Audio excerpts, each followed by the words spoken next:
আপনি কি জানেন বাংলাদেশে যেসব বেসরকারি ব্যাংক রয়েছে সেগুলোর পেছনে রয়েছে এমন কিছু প্রভাবশালী ব্যক্তি বা গ্রুপ যাদের এক একজনের সম্পদের পরিমাণ এত বেশি যে তারা চাইলে একটি ছোটখাটো দেশকে কিনে ফেলতে পারে। আর আশ্চর্যের বিষয় হচ্ছে এই সকল ব্যাংকের মালিকেরা কোন দল করে তাও স্পষ্ট।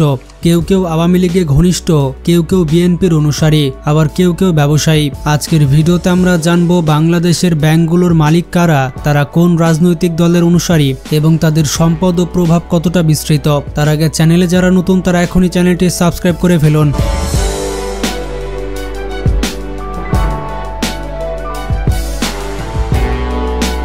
দেখুন বন্ধুরা, বাংলাদেশের বেসরকারি ব্যাংকগুলোকে প্রতিষ্ঠাকালের ভিত্তিতে 4টি জেনারেশনে ভাগ করা হয়। এর মধ্যে প্রথম জেনারেশন, যেগুলো 1980 থেকে 90-এর দশকে প্রতিষ্ঠা হয়েছে। দ্বিতীয় জেনারেশন হচ্ছে 1991 থেকে 96 সালের মধ্যে যে সকল ব্যাংক প্রতিষ্ঠা হয়েছে। তৃতীয় জেনারেশনের ব্যাংক হচ্ছে 1996 থেকে 2006 সাল পর্যন্ত। আর চতুর্থ প্রজন্মের ব্যাংক হচ্ছে 2009 সাল থেকে বর্তমান।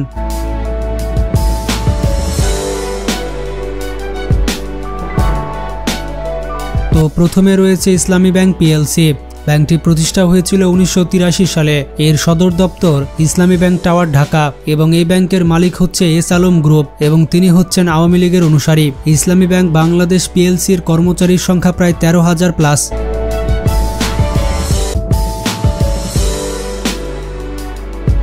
ঢাকা ব্যাংক পিএলসি, এটি প্রতিষ্ঠা হয়েছিল 1995 সালে। এর সদর দপ্তর ঢাকাতে অবস্থিত এবং ঢাকা ব্যাংক পিএলসির মালিক হচ্ছে মির্জা আব্বাস, যিনি বর্তমানে আলোচনার কেন্দ্রবিন্দুতে রয়েছেন এবং তিনি বিএনপি দলের অনুসারী। বর্তমানে ঢাকা ব্যাংক পিএলসির মোট কর্মচারীর সংখ্যা 3200 প্লাস।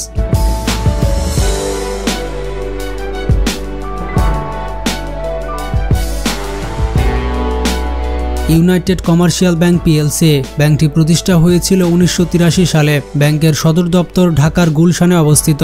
এই ব্যাংকের মালিক হচ্ছে সাইফুজ্জামান চৌধুরী জাবেদ ও অন্যান্য উদ্যোক্তা। তিনি কোনো রাজনৈতিক দলের সাথে জড়িত নন, তিনি হচ্ছেন একজন ব্যবসায়ী। ইউসিবি ব্যাংকের কর্মচারীর সংখ্যা প্রায় 7000 প্লাস।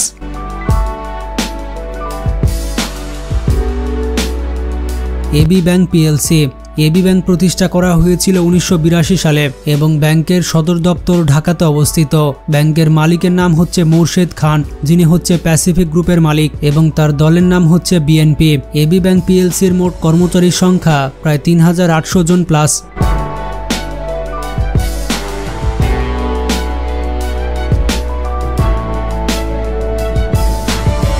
আল আরাফা ইসলামী ব্যাংক পিএলসি, ব্যাংকটি প্রতিষ্ঠা হয়েছিল 1995 সালে।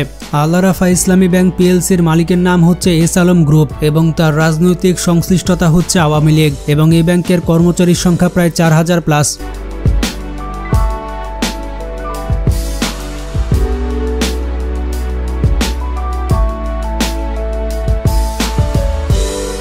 আইএফআইসি ব্যাংক পিএলসি, ব্যাংকটি প্রতিষ্ঠা হয় 1983 সালে এবং সদর দপ্তর ঢাকাতে অবস্থিত। আইএফআইসি ব্যাংকের মালিকের নাম হচ্ছে সালমান এফ রহমান এবং আপনারা জানেন তিনি আওয়ামী লীগের অনুসারী। বর্তমানে আইএফআইসি ব্যাংক পিএলসি এর কর্মচারীর সংখ্যা 3500 plus.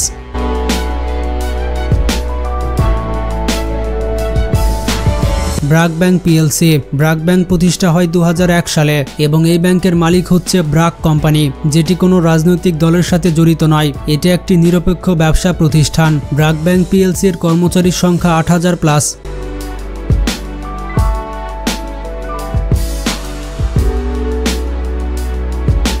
Dutch Bangla bank PLC, ব্যাংকটি প্রতিষ্ঠা হয়েছিল 1995 সালে। এটির সদর দপ্তর ঢাকার মতিঝিলে অবস্থিত। এটির মালিকের নাম হচ্ছে সায়েম আহমেদ ও Dutch finance company. Sayem Ahmed কোনো রাজনৈতিক দল করেন না, তিনি একজন ব্যবসায়ী এবং এই ব্যাংকের কর্মচারীর সংখ্যা প্রায় 7500 plus.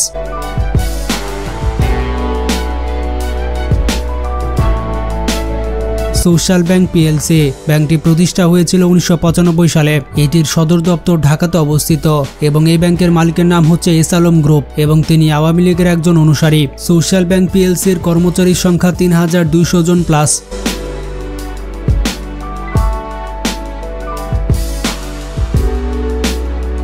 Premier Bank PLC, Premier Bank প্রতিষ্ঠা হয়েছিল 1999 সালে। এটির সদর দপ্তর গুলশান, ঢাকাতে অবস্থিত। এই ব্যাংকের মালিকের নাম হচ্ছে ডক্টর HBM ইকবাল এবং তার রাজনৈতিক সংশ্লিষ্টতা হচ্ছে তিনি আওয়ামী লীগ। প্রিমিয়ার ব্যাংক পিএলসির কর্মচারীর সংখ্যা 1800 জন plus.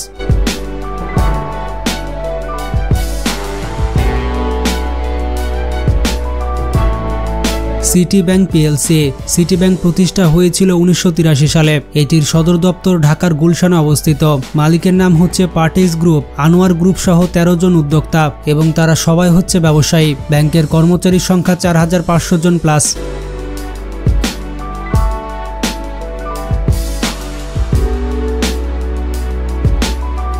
Prime Bank PLC. Prime Bank প্রতিষ্ঠা হয়েছিল 1995 সালে এবং প্রাইম ব্যাংকের মালিকের নাম হচ্ছে আমিন জুয়েলার্স, মেঘনা গ্রুপ সহ 8 জন উদ্যোক্তা। প্রাইম ব্যাংকের কর্মচারীর সংখ্যা 3500 জন plus.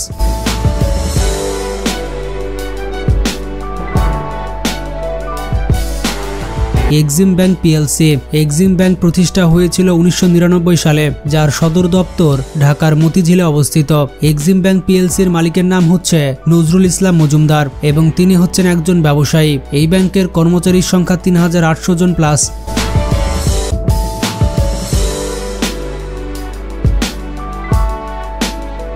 Mercantile Bank PLC. Mercantile Bank প্রতিষ্ঠা হয়েছিল 1999 সালে। এই ব্যাংকের সদর দপ্তর ঢাকার গুলশানে অবস্থিত এবং মালিকের নাম হচ্ছে শাহাবুদ্দিন আলম এবং অন্যান্য উদ্যোক্তা এবং তারা হচ্ছে ব্যবসায়ী। এই ব্যাংকের কর্মচারীর সংখ্যা 3500 প্লাস।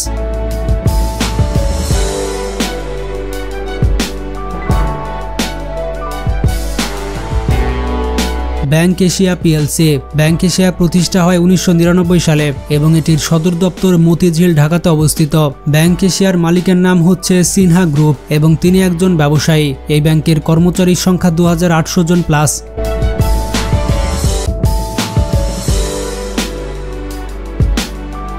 শাহজালাল ইসলামী ব্যাংক পিএলসি। ব্যাংকটি প্রতিষ্ঠা হয়েছিল 2001 সালে, যার সদর দপ্তর ঢাকার গুলশানে অবস্থিত। এই ব্যাংকের মালিকের নাম হচ্ছে হামিম গ্রুপ, আনোয়ার খান এমপি এবং অন্যান্য উদ্যোক্তা। এই ব্যাংকের কর্মচারীর সংখ্যা 2500 জন plus.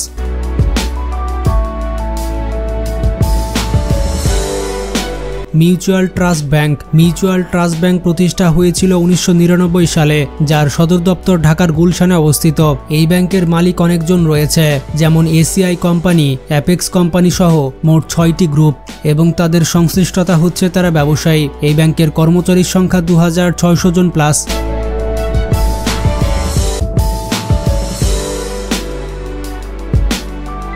Padma bank PLC. Padma bank হচ্ছে চতুর্থ প্রজন্মের একটি ব্যাংক, যেটি প্রতিষ্ঠা হয়েছে 2013 সালে। এটির সদর দপ্তর ঢাকার গুলশানে রয়েছে এবং পদ্মা ব্যাংকের মালিকের নাম হচ্ছে চৌধুরী নাফিস তারাফাত এবং তার রাজনৈতিক সংশ্লিষ্টতা হচ্ছে তিনি আওয়ামী লীগ। এই ব্যাংকের কর্মচারীর সংখ্যা 1200 জন প্লাস।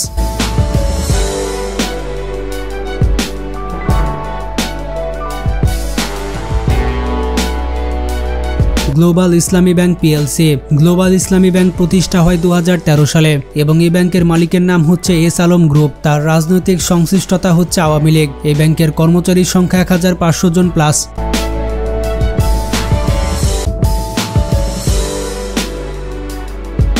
মেঘনা ব্যাংক পিএলসি। মেঘনা ব্যাংক প্রতিষ্ঠা হয়েছে 2013 সালে, যার সদর দপ্তর ঢাকার গুলশানে অবস্থিত।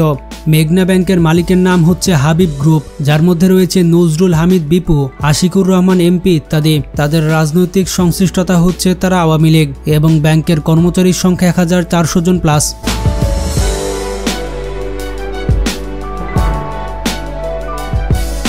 এছাড়া আরও দুটি স্পেশাল ব্যাংক রয়েছে, যেমন কমিউনিটি ব্যাংক। কমিউনিটি ব্যাংক পরিচালনা করে থাকে বাংলাদেশ পুলিশ কল্যাণ ট্রাস্ট। বাংলাদেশ পুলিশের যাবতীয় লেনদেন করে থাকে কমিউনিটি ব্যাংক। এরপরে রয়েছে সীমান্ত ব্যাংক। সীমান্ত ব্যাংক পরিচালনা করে বর্ডার গার্ড বাংলাদেশ। বিজিবির সমস্ত লেনদেন পরিচালনা করে থাকে সীমান্ত ব্যাংক। বন্ধুরা, আমরা ভিডিও থেকে দেখতে পেলাম ব্যাংক খাতে এখন সবথেকে প্রভাবশালী গ্রুপ হচ্ছে এস আলম গ্রুপ, যাদের অধীনে 5টিরও বেশি ব্যাংক রয়েছে। আর সবথেকে বেশি রাজনৈতিক প্রভাব দেখা যায় আওয়ামী লীগের পক্ষ থেকে। তবে বেশিরভাগ ব্যাংকই বর্তমান নিরপেক্ষ ব্যবসায়ীদের মালিকানায় পরিচালিত হচ্ছে, যাদের মূল লক্ষ্য লাভ ও বিস্তার। এই সকল ব্যাংকের মধ্যে আপনার কোন ব্যাংকে অ্যাকাউন্ট রয়েছে এবং কোন ব্যাংকে আপনি তালিকার শীর্ষে রাখবেন কমেন্টে জানান। ভিডিওটি ভালো লাগলে বেশি বেশি শেয়ার করতে পারেন। ভালো থাকবেন, টেক কেয়ার।